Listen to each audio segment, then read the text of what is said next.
और आज जो हम आपको बताने वाले हैं लेंज का नियम, किसका नियम को, और इसको लिखने वाले हैं हेनरिच फ्रेडरिच एमिल लेंज। इसका नाम हम लिख देते हैं आपको। और ये 1834 में इन्होंने खोज किया था। स्पेशल फैक्ट लिखते हैं, स्पेशल फैक्ट। बात जो है ना वो 1834 की है। कब की है जी? 1834 की बात है। और रूसियन साइंटिस्ट थे। कहाँ के जी? Russian scientist. और नाम इनका था हेनरिच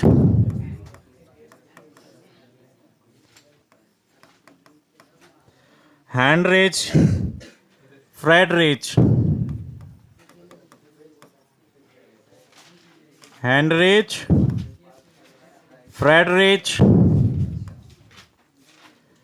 एमिल लेंज। इतना बड़ा नाम था इसका, हेनरिच फ्रेडरिच एमिल लेंज। देखो बेटा, जब भी आपको ये सब चीज़ बनानी हो, स्पेशल फैक्ट लिखनी हो, तो हमने आपको कई बार बताया है कि इसे बोर्ड के बीच में लिखेंगे। यानी अपने बोर्ड तो मेरा हो गया, आप अपने कॉपी के मध्य में लिखेंगे, ठीक बीच में। और इसको एक बॉक्स में घेर देंगे ताकि आप लगे कि टॉपर बच्चा लिख रहा है और टीचर को भी नंबर देने में थोड़ा अच्छा लगे। इसलिए ठीक बीच में इसको लिखेंगे, एक बॉक्स बना के। और जब भी एग्जाम देने आए तो 2 कलम लेके जाएंगे, आपको पहले बता दिया है। ब्लू और ब्लैक लेके जाइए। आप ब्लू में लिख दीजिए और ब्लैक से चारों तरफ बॉर्डर कर दीजिए, तो अच्छा लगेगा देखने में, ठीक है। स्टार्टिंग पॉइंट होता है किसी सब्जेक्ट का। तो फटाफट आप इसको आप लिख लीजिए। लिख ले बेटा। तो मान लो कि हमने इसे बीच में लिख लिया और इसको हम कर देते हैं अब साइड। चाहे रहने दो यहीं पे, चलो ठीक है, हम भी बीच में ही रखेंगे। बोर्ड को ऊपर कर दें थोड़ा, चलो ठीक है। अब जो ये लेंज साहब ने जो नियम दिया, वो नियम क्या था, इसे आप सुन लेंगे ध्यान से। क्या ध्यान सुनेंगे? ध्यान सुनेंगे तो एक बार में आपको अभी के अभी ये दिमाग में याद हो जाएगा, ठीक है ना। अभी के अभी दिमाग में एक कॉन्सेप्ट आपका दिमाग में छप जाएगा। तो कहाँ के साइंटिस्ट थे ये? रशियन साइंटिस्ट, यानी रूस का आदमी था ये। और बात कब की है? जी हाँ, 1834, 1834 की। और इनका नाम क्या था? हेनरिच फ्रेडरिच एमिल लेंज, ठीक है ना। इन्होंने जो नियम दिया वो नियम क्या था? उन्होंने ये बताया कि प्रेरित विद्युत वाहक बल की, क्या बोलेंगे? मजा नहीं है, एनर्जी नहीं है, फिर से बोलो, मेरे बोलने के बाद बोलना, ठीक है। जब भी बोलना हम बोलेंगे तब। तो प्रेरित विद्युत वाहक बल की, पुनः रिपीट कीजिए। तो हमने क्या बोला? प्रेरित विद्युत वाहक बल की दिशा इस प्रकार होती है कि वह उस कारण का विरोध करती है जिससे इसकी उत्पत्ति होती है।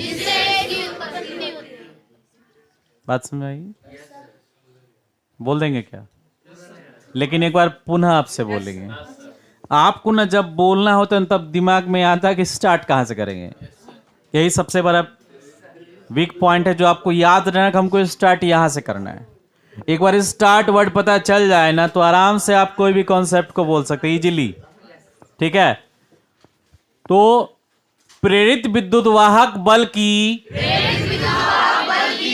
दिशा इस प्रकार होती है। हमें 3 बात पहले बोलना है। प्रेरित विद्युत वाहक बल की लगा देना, क्या लगा देना? की। जैसे राम की बहन आप लगाते हो ना, तो प्रेरित विद्युत वाहक की मतलब प्रेरित विद्युत वाहक को आप समझ लो राम है, अब की लगा देना है, बहन नहीं लगाना। वहां दिशा, दिशा कोई लड़की का नाम हो सकता है, पहले पढ़ती भी थी दिशा नाम के लिए मेरे पास, रामचंद्रपुर की, है ना। तो प्रेरित विद्युत वाहक बल की दिशा, यानी कोई राम की बहन दिशा, राम की दिशा ट्रिक समझ में आया। तो प्रेरित विद्युत वाहक बल की दिशा इस प्रकार होती है, वह उस कारण का विरोध करती है जिससे इसकी उत्पत्ति होती है। वो अपने मकरा सुना ना, मकरा, मकरा मकरी, स्पाइडर मैन, स्पाइडर वुमेन भी होता है, यानी मकरी। तो मकरी के पेट में जो छोटा छोटा बच्चा सब होता है ना, छोटे छोटे बच्चे, वो अपने माँ के पेट को ही खा लेते हैं और अंत में माँ को ही खत्म कर देते हैं, यानी जिससे उसका जन्म होता है उसको ही समाप्त कर दिया उसने। यही कॉन्सेप्ट में है लगभग, कि जिससे उसका जन्म हुआ उसको ही उसने खा लिया। जब वो माँ के पेट से निकला तो माँ खत्म है। बात समझ आ रही है। तो ये प्रक्रिया वो जीवन है, ऐसे चलता रहता है। तो अभी हमने बताया कि प्रेरित विद्युत वाहक बल की दिशा ऐसी होती है, इस प्रकार होती है कि वह उस कारण का विरोध करती है जिससे उसकी उत्पत्ति होती है। बोलो कोई डाउट? बोल दोगे? कौन कौन बोल सकते हैं? अच्छा ठीक है। अब ये एक दो बच्चा नहीं खड़ा हुआ है, लगता है उसके लिए हमको फिर से बोलना पड़ेगा। कि बोल दोगे तुम लोग? अच्छा, तो आज ये सबा गुफराना बोलेगी। बोलिए। प्रेरित विद्युत वाहक बल की दिशा इस प्रकार होती है कि जिससे जिससे उसकी उत्पत्ति होती है उसी का विरोध। बहुत सुंदर, गजब। क्या ताली नहीं बजाओगे? अगर जो जो लोग इससे सहमत हैं वो लोग बैठ जाइए। सब कोई बैठ गए तो आप बोल दीजिए हम लोग इसका समर्थन करते हैं। इसका मतलब सब कोई परिभाषा बोल दिया है। टाइम बचेगा इससे, वो नेता लोग वाला स्टाइल में कि हम लोग इसका समर्थन करते हैं। कर दिए ना। अभी जीत गई है, अब मिठाई खिलाएगी चलो सब, आप सबको समोसा खिलाओ, मिठाई नहीं खिलाओ तो कम से कम। क्या? चलो ठीक है, आप लोगों ने खा लिया, मान के चलो। परिभाषा हम लिख दें क्या? ठीक है, तो हम कैसे लिखेंगे? ऐसे लिखेंगे। कब की बात है? ये तो आप खुद भी लिख सकते हैं। कब की बात है? सन, हाँ हाँ, सन 1834 में रूसी वैज्ञानिक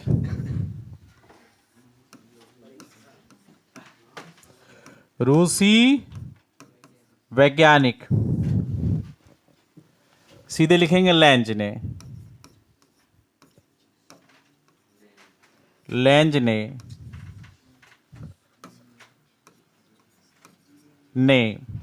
किसके संबंध में थे? विद्युत वाहक बल के संबंध में। विद्युत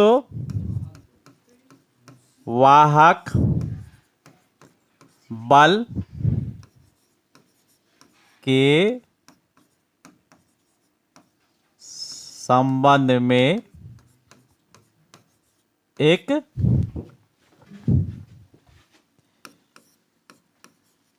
नियम दिया। वो जो नियम दिया इसको हम लोग अब लिख ले। क्या नियम दिया? कि प्रेरित विद्युत वाहक बल की दिशा, प्रेरित विद्युत वाहक बल की दिशा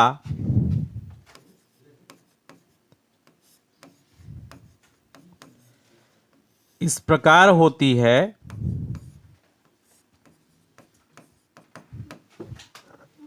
कि वह उस कारण का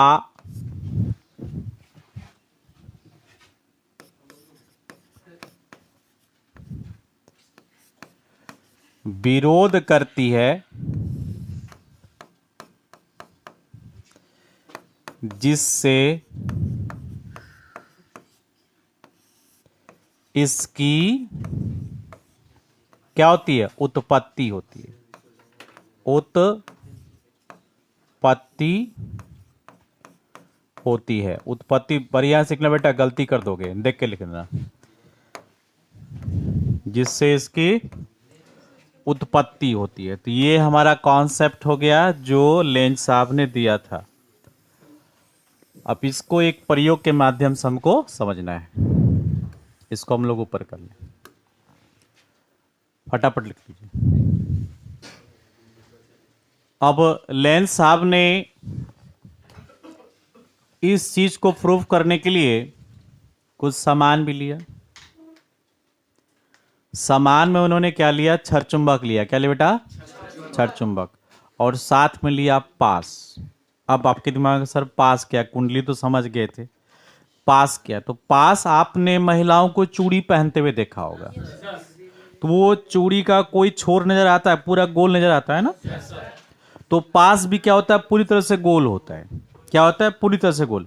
लेकिन अगर कुंडली की बात करें तो कुंडली इस तरह से लपेट मारता हुआ जाता है ऐसे करके।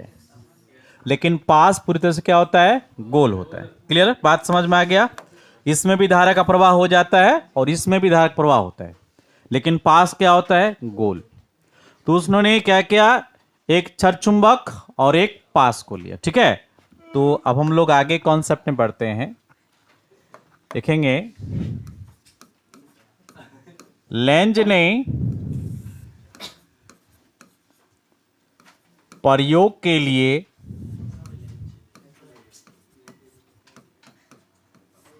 क्या लिया? एक छरचुंबक। क्या लिया? एक छरचुंबक और एक पास को लिया और एक पास को लिया। ठीक है, तो लेंज ने क्या किया? प्रयोग के लिए एक छरचुंबक लिया और क्या लिया? एक पास को लिया। ठीक है ना। अब उसको किस तरह से व्यवस्थित किया ये भी हम लोग जान लेते हैं। तो उन्होंने छरचुंबक को, सबसे पहले हम छरचुंबक को ड्रॉ कर लेते हैं। मान ले कि ये मेरा छरचुंबक बन गया। इसमें कलर डाल देते हैं, थोड़ा इसको मोटा कर लेते हैं। ये मेरा छरचुंबक हो गया। ठीक है, अब ये छरचुंबक इसका एन ध्रुव एस ध्रुव भी होगा ना। तो ये मेरा क्या है? एन ध्रुव है और ये मेरा क्या है? एस ध्रुव है। और हम एक पास को भी यहां ड्रॉ कर लेते हैं।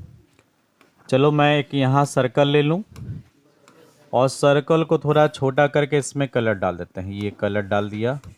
अब इसको थोड़ा मोटा भी कर लेते हैं। ये मोटा भी हो गया। ये हमने यहाँ पे एक सर्कल ले लिया। ये हमारा क्या हो गया? पास। तो उन्होंने 3 कॉन्सेप्ट इसके लिए लिखे थे। कितने कॉन्सेप्ट लिखे? 3 कॉन्सेप्ट लिखे इसके लिए। तो पहला जो कॉन्सेप्ट है वो हम बताएंगे, उससे पहले फिगर को हम लोग पहले कंप्लीट कर लें। जब इस छरचुंबक को इस पास के नजदीक लेकर आया, कौन? लेंज। ये पास है, ये क्या है? छरचुंबक है। जब इस छरचुंबक को इस पास के नजदीक लेके आया, तो अभी हम यहां पे एक डायग्राम बनाते हैं, आपको समझ में आएगी बात। ये जो पास का जो नजदीक का सिरा है ना, ये एन ध्रुव का बन गया। किस ध्रुव का बन गया? जब छरचुंबक के एन ध्रुव को किसके नजदीक है? पास के नजदीक। तो ये पास का जो नजदीक का सिरा है वो क्या बन गया? एन ध्रुव का। और जैसे इसमें तीर का निशान है ना, उसी दिशा में धारा का प्रवाह कर दिया। ये जो धारा का प्रवाह है, जरा घड़ी को निशान देख लेना। घड़ी में एक कांटा कैसे घूमता है? इस तरह से। ये कांटा इस तरह से अंदर की ओर घूमता आता है ऐसे करके। लेकिन अभी ये धारा कैसा जा रहा है? उल्टा, घड़ी की दिशा के ठीक उल्टा। तो इसको बोलते हैं वामावर्त दिशा। कौन सी दिशा बोलते हैं? वामावर्त दिशा। इसको अंग्रेजी में बोलते हैं काउंटर क्लॉकवाइज। क्या बोलते हैं? तो पहला कॉन्सेप्ट हमने फिगर में समझा के आपको बता भी दिया कि जब क्षण चुंबक को किसी पास के नजदीक ले जाते हैं तो पास का जो नजदीक का सिरा है वो कौन सा बन जाता है, उत्तर ध्रुव का। यानी ये भी उत्तर ध्रुव है और ये भी क्या हुआ, उत्तर ध्रुव का। और पास में कौन सी दिशा में, तो वामावर्त दिशा में धारा का प्रवाह हो जाता है। और कौन सा काम करता है, प्रतिकर्षण का। तो कोई एन ध्रुव है तो ये भी क्या होगा, एन ध्रुव। तो क्या एन ध्रुव के आप पास आके सटेगा, क्या करेगा, प्रतिकर्षण करेगा। तो पहला लाइन हमारा कंप्लीट हो गया है, हम लोग इसको अब लिखेंगे। कोई डाउट बॉब इसमें? एक बार आप खुद बोल सकते हैं, हम आपको समझा दें कैसे बोलना है। हाँ, सुन लीजिए कि जब किसी क्षण चुंबक के एन ध्रुव को पास के नजदीक ले जाते हैं तो पास के नजदीक का सिरा एन ध्रुव का हो जाता है और इसमें वामावर्त दिशा में धारा का प्रवाह होता है और साथ ही साथ प्रतिकर्षण भी होता है। बात समझ में आ गई? हमने क्षण चुंबक का कौन सा सिरा लिया है, एन ध्रुव लिया। और किसके नजदीक ले गए, तो पास में कौन सा ध्रुव बना है और इसमें कौन सी दिशा की धारा उत्पन्न होगी, वामावर्त, यानी घड़ी के निशान के ठीक उल्टा। और ये कौन सा काम करेगा, प्रतिकर्षण की आकर्षण का, प्रतिकर्षण। बात खत्म हो गई। तो क्या आपको लगता है कि यह बात पूरी तरह समझ गए हैं? बोल सकते हैं, पक्का बोल सकते हैं? कितने लोग बोल सकते हैं, खड़े हो जाएंगे? यानी अभी भी कुछ कंफ्यूजन है? बैठ जाओ, बैठ जाओ। ज्यादा बच्चे खड़े नहीं हुए, हम चाहते हैं मैक्सिमम बच्चे खड़े हो जाए। जब मैक्सिमम खड़े हो जाएंगे तब आगे बढ़ जाएंगे। हमने मान लो ये क्षण चुंबक लिया है, क्या लिया, और क्षण चुंबक का कौन सा सिरा है, कहां ले जाना है, ये क्या बेटा, पास है। ये क्या है, क्षण चुंबक। तो क्षण चुंबक का एन ध्रुव में पास के नजदीक ले जाना है। तो पास का जो नजदीक का सिरा होगा, मान लो पास बहुत सारा इसमें लगा हुआ है, ऐसा बहुत सारा गोली इसमें लगा हुआ है, एक और है, इसके बगल में एक और है, एक और है, एक और है, एक और। तो सबसे नजदीक का भाग यही ना हो गया। तो सबसे नजदीक का सिरा, आप ये कंफ्यूजन खत्म हो गया आपका।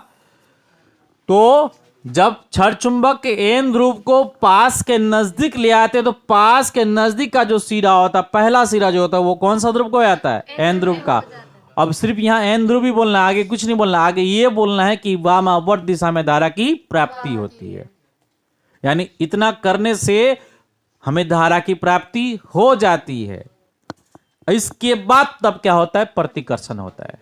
क्योंकि ये एन एन है तो इसको धक्का मार के पीछे भेजेगा। कॉन्सेप्ट यही, आगे चल के पता चलेगा क्या होता है यहां पर। लेकिन फिलहाल अभी इतना बोलना है जो आपको सिखाया, एक नंबर इतना ही बोलना है कि जब क्षण चुंबक को एन ध्रुव को पास के नजदीक ले आते हैं, पास के नजदीक का सिरा क्या हो जाता है, एन ध्रुव का हो जाता है और धारा वामावर्त दिशा में प्राप्ति होती है। और इसमें क्या उत्पन्न होता है, प्रतिकर्षण उत्पन्न होता है। कोई डाउट? अब कितने लोग बोल सकते हैं? तो हम प्रीतम से पूछ लेते हैं। प्रीतम बोलिए। जब क्षण चुंबक के एन ध्रुव पास के नजदीक ले जाते हैं तो पास के भाग एन ध्रुव होता है और यह प्रतिकर्षण, और साथ में प्रतिकर्षण वामावर्त दिशा में वामावर्त दिशा में धारा उत्पन्न होता है। तो प्रतिकर्षण वाला बात वैल्यू नहीं रखता है यहाँ पर। वामावर्त दिशा में धारा प्रवाहित होती, ये वाला बात वैल्यू रखता है। लेकिन प्रतिकर्षण को भी लास्ट में बोलना, क्योंकि दोनों क्या है, एन ध्रुव है। क्लियर बात है? क्या सब कोई समझ गए बात को? आगे बढ़े, चलिए बैठ जाइए। चलिए इसको हम लोग लिखते हैं। तो आप ही बताएंगे हम क्या लिखने वाले हैं, क्या आप बता सकते हैं? तो बोलो तो हम लिखें। जब क्षण चुंबक को, यहां से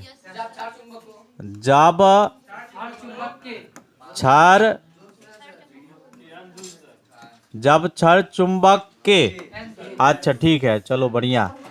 जब क्षण चुंबक के, अब क्या लिखेंगे, एन ध्रुव को, हाँ अब क्या करना है,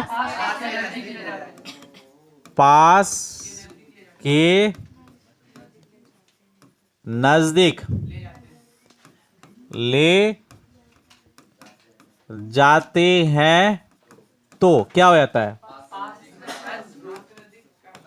पास के नजदीक का सिरा, पास के नजदीक का सिरा क्या हो जाता है?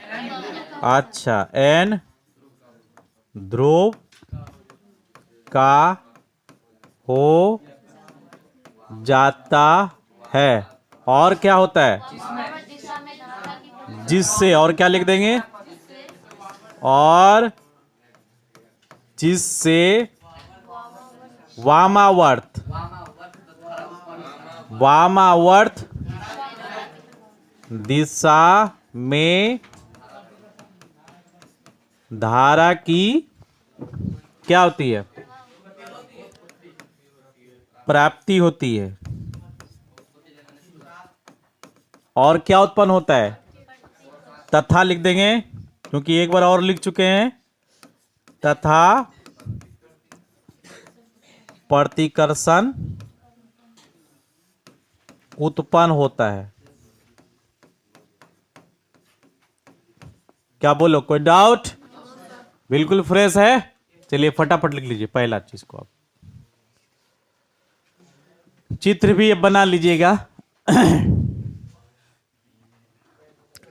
और चित्र में लकीर भी, 2-3 लकीर आपको बनाना, ये भी क्लियर कर लीजिएगा। इस तरह से एक लकीर ऊपर की ओर, इस तरह से एक नीचे की ओर, और सामने वाले एक अंदर की ओर। इस तरह से 3 लकीर यहां ड्रॉ कर लीजिए। ओके बेटा, चलो अब ये फिगर को हम दोबारा फिर से एक बार कॉपी करेंगे, क्योंकि इसके बारे में और कुछ हमें जानना है। दूसरा नियम मेरा के लिए फिगर चाहिए हमें, तो इसको हमने कॉपी कर लिया। इसको हम नीचे लेके आ जाएंगे, लेकिन फिगर में थोड़ा सा हम चेंजिंग करेंगे। फिगर में चेंजिंग, ये लाइनें इस तरह से नहीं बनेगी।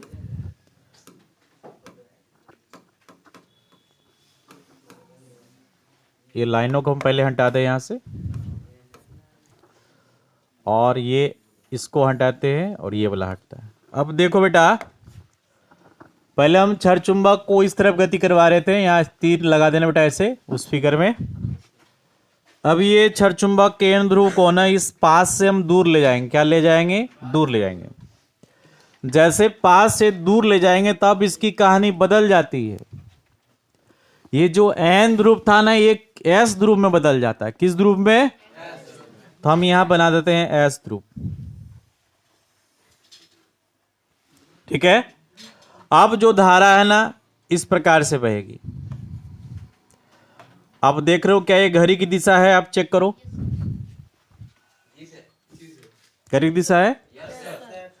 तो आप कॉन्सेप्ट में अब ये जो लाइनें हैं वो इस तरफ से खींचना, ऐसे।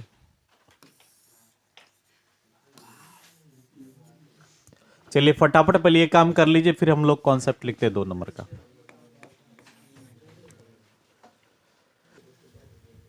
हो गया क्या?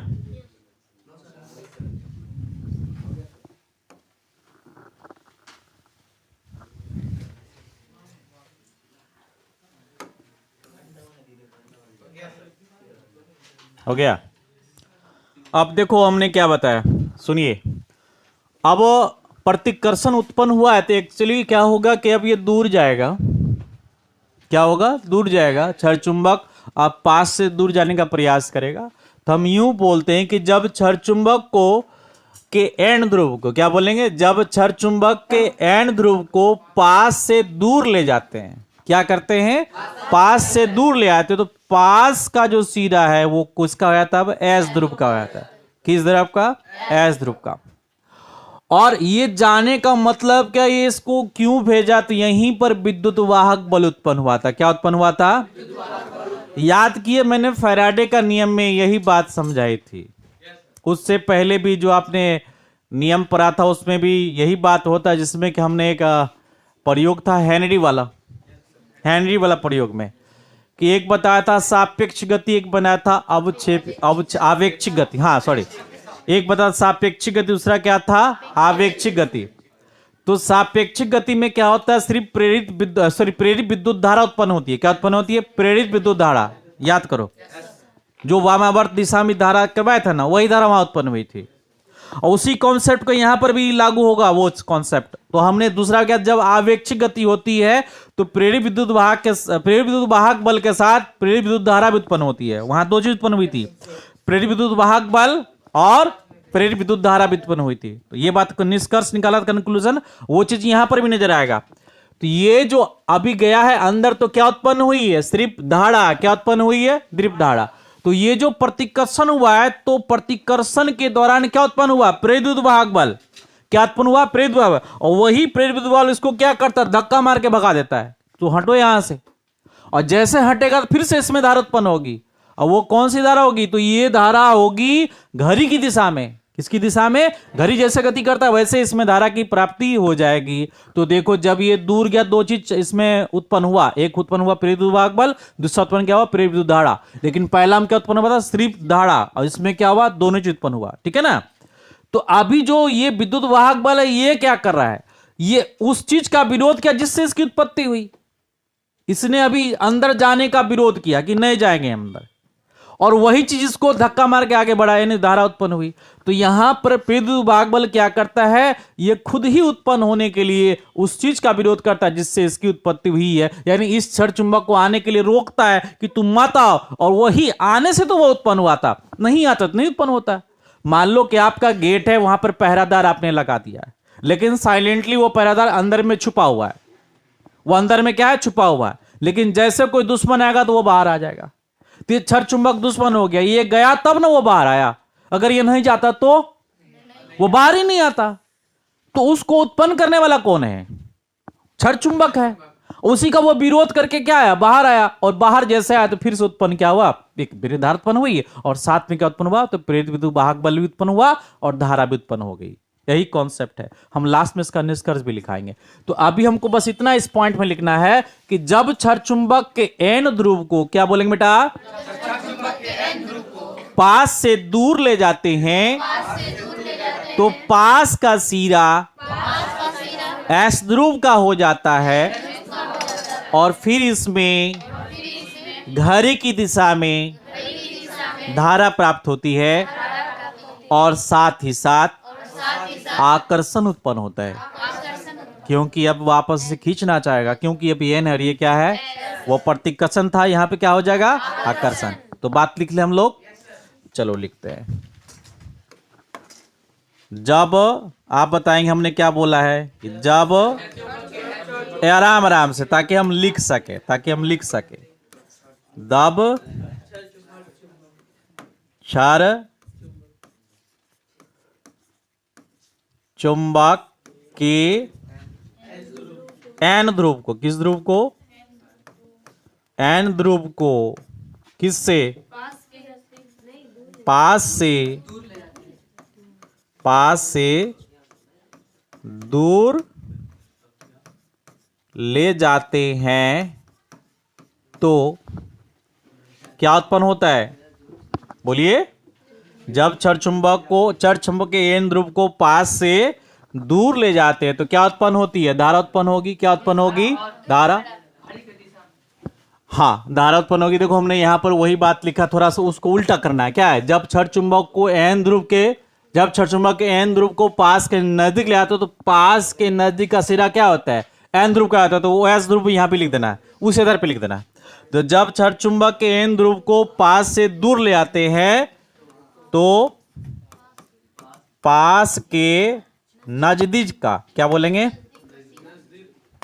पास के नजदीक का सिरा किस ध्रुव का हो जाता है, एस ध्रुव का हो जाता है। और धारा किससे प्राप्त हुई है, जिससे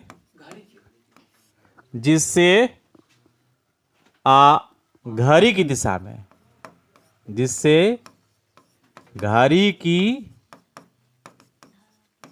हाँ, घड़ी की दिशा में क्या प्राप्त होती है, धारा की प्राप्ति होती है। तथा यह आकर्षण करेगा तथा यह आकर्षण उत्पन्न करता है तथा यह आकर्षण उत्पन्न करता है। चलिए लिखिए। तो क्या ये कॉन्सेप्ट दिमाग में आपका बैठ गया? हमने क्या लिखा है? जब क्षार चुंबक केंद्र ध्रुव को पास से दूर ले जाते हैं, इतना काम हो गया, तो पास का नजदीक सिरा क्या बन जाता है? एस ध्रुव का हो जाता है, जिससे घड़ी की दिशा में धारा की क्या होती है? प्राप्ति होती है। और यह क्या उत्पन्न करता है? आकर्षण उत्पन्न करता है। क्या इसमें कोई डाउट आपको? तो हम एक बार फिर से पूछ रहे हैं, कौन कौन बोल सकते हैं? कौन कौन बोल सकते हैं? इस लाइन को खड़े हो जाएं। हाँ, ये लाइन को कौन कौन लोग बोल सकते हैं? सिर्फ लड़के बोलेंगे? अच्छा, और चलो तू बोलो। अच्छा, हटा देंगे, चलो ठीक है, बहुत सुंदर बात। चलिए बोलिए। जब क्षार चुंबक को जब क्षार चुंबक के एन ध्रुव को पास के नजदीक ले जाते हैं, पास से दूर ले जाते हैं, तो इसका नजदीक का सिरा एस ध्रुव का हो जाता है, जिस कारण घड़ी की दिशा में एक धारा की प्राप्ति होती है और साथ में यह आकर्षण उत्पन्न करता है। चलो ठीक है, चलो ठीक है, बहुत बढ़िया, बहुत बढ़िया। तो आप बैठ जाइए। क्या इनका समर्थन आप लोग करते हैं? तो फिर बैठ जाइए, ठीक है। तो कोई डाउट नहीं बेटा? दोनों नियम एक बार हम स्पष्ट कर दें फिर से एक बार, कि जब क्षार चुंबक के एन ध्रुव को पास के नजदीक ले जाते हैं तो क्या उत्पन्न होता है? वामावर्त में क्या उत्पन्न होती है? धारा। और साथ में क्या होता है? प्रतिकर्षण। अब जब क्षार चुंबक के एन ध्रुव को पास से दूर ले जाते हैं तो क्या होता है? घड़ी की दिशा में धारा की प्राप्ति होती है और साथ में क्या होता है? आकर्षण होता है। आकर्षण होता है। यहां तक कोई डाउट नहीं? अब हम लोग आगे चलेंगे और आगे आपका तीसरा नंबर कॉन्सेप्ट हो जाएगा। तीसरा क्या होगा? तीसरा यही होगा, ये पहला जैसा ही होगा, सेम, लेकिन उसमें हम लोग कौन सा ध्रुव ले गए थे? इसमें हम लोग कौन सा ध्रुव ले गए थे? एन ध्रुव। जब एस ध्रुव ले जाएंगे तो पास के नजदीक सिरा कौन सा हो जाएगा? एस ध्रुव का। एस का एस हो जाएगा। तो फिर क्या होगा? वामावर्त दिशा में धारा उत्पन्न होगी। और फिर क्या होगा? उसमें प्रतिकर्षण भी फिर से उत्पन्न होगा। यानी सेम चीज, वही बात होगी, ठीक है ना? तो हम अब तीसरा नियम में क्या लिखेंगे? इसमें चित्र नहीं बनाना है, हो जाएगा। जब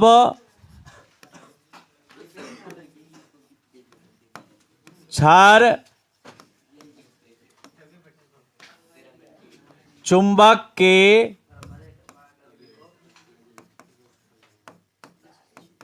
एस ध्रुव को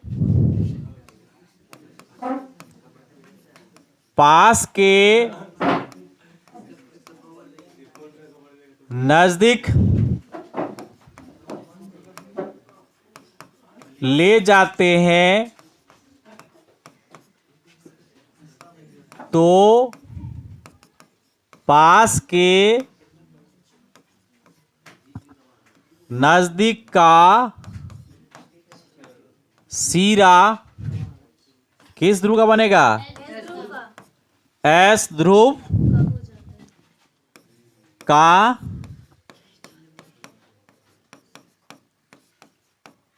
हो जाता है, जिससे वामावर्त दिशा में धारा की प्राप्ति होती है तथा यह प्रतिकर्षण उत्पन्न करता है। ठीक है, ये के बदमाशी कर रहा है।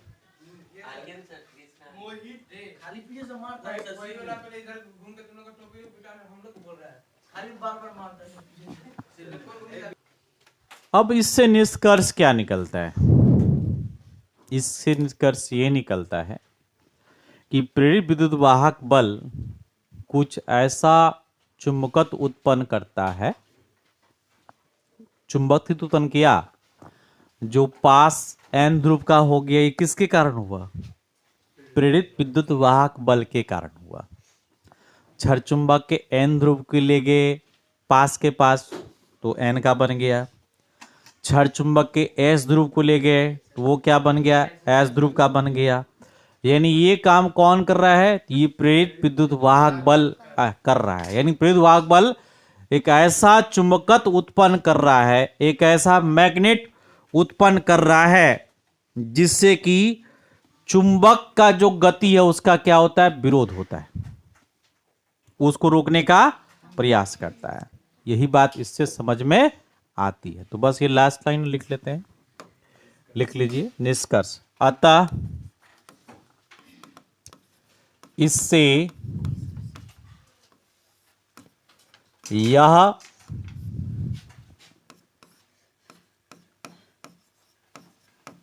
निष्कर्ष, अतः इससे यह निष्कर्ष प्राप्त होता है कि, अतः इससे यह निष्कर्ष प्राप्त होता है कि प्रेरित विद्युत वाहक बल एक ऐसा चुंबकत्व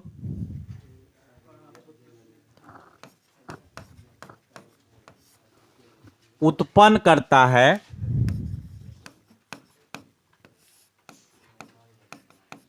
जो चुंबक की गति का विरोध करता है।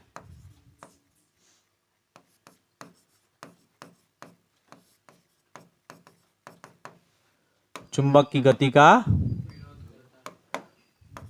विरोध करता है। बस दैट्स कंप्लीट। पूरा का पूरा कॉन्सेप्ट आप समझ गए क्या? बिना बोर्ड देखे बोल सकते हैं। अब थोड़ी परेशानी तो हो सकती है।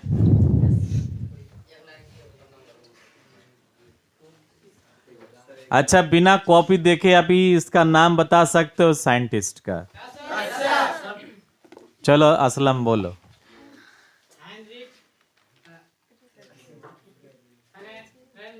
हाँ, Emil Lenz, Heinrich Friedrich Emil Lenz इसका पूरा नाम है। ठीक है ना? ये अपना बाप दादा सबका नाम जोड़ दिए है। Heinrich Friedrich Emil Lenz. ये लग रहा है दक्षिण भारत का, हम लोग का, यहाँ का आदमी का ऐसा ही नाम होता है। 4, 5, 10 परदादा छड़दादा सबका नाम जोड़ते चला जाता है। तो हेनरिच फ्रेडरिच एमिल लैंज जी कब खोजा था इसको? कहाँ का आदमी था? क्या बोला है इन्होंने? प्रेरित विद्युत वाहक बल की दिशा इस प्रकार होती है कि उस कारण का विरोध करती है जिससे इसकी उत्पत्ति होती है। यही ना बात बोला था उन्होंने। प्रयोग के लिए क्या लिया? एक छड़ चुंबक और एक। अब हम जो पूछेंगे बताना। जब छड़ चुंबक को पास के नजदीक ले गया तो पास का नजदीक का सिरा किस ध्रुव का हुआ था? पक्का ना? अब उससे फिर जो सवाल पूछेंगे सिर्फ सवाल का उत्तर देना। इसमें कौन सी धारा प्राप्ति हुई थी? वामावर्त। और प्रतिकर्षण हुआ था या आकर्षण हुआ था? 100% यहां पर सही है। अब हम अगले कॉन्सेप्ट में चलते हैं। जब क्षार चुंबक के एन ध्रुव को पास से दूर ले जाया गया तो पास का नजदीक का सिरा कौन सा ध्रुव था और कौन सी दिशा में धारा की प्राप्ति हुई? घड़ी की दिशा में। और आकर्षण या प्रतिकर्षण हुआ? पक्का, कल क्लियर। अब हम क्षार चुंबक के एस ध्रुव को पास के नजदीक ले जाएंगे तो पास का नजदीक का सिरा कौन सा ध्रुव का होगा? कौन सी दिशा में धारा प्राप्त होगी? वामावर्त दिशा में। और क्या उत्पन्न होगा? क्या उत्पन्न होगा? कोई डाउट? क्लियर है? अब इससे कुछ निष्कर्ष निकलता है। इससे निष्कर्ष ये निकलता है प्रेरित विद्युत वाहक बल एक ऐसा चुंबकत्व उत्पन्न करता है। क्या उत्पन्न करता है? जो चुंबक की गति का क्या करता है? तभी ना प्रतिकर्षण होता है, तभी प्रतिकर्षण होता है। तो प्रेरित विद्युत वाहक बल एक ऐसा चुंबकत्व उत्पन्न करता है जो चुंबक की गति क्या करता है? विरोध करता है। बस यही बात समझा दिया। कौन? लेंज साहब ने समझा दिया। ठीक है, तो बात कंप्लीट हो गई। एक बार पुनः बताएंगे बात कब की थी? पूरा मक्खन हो गया। कोई डाउट? तो आज रहने दे। चलो ठीक है, बंद करो।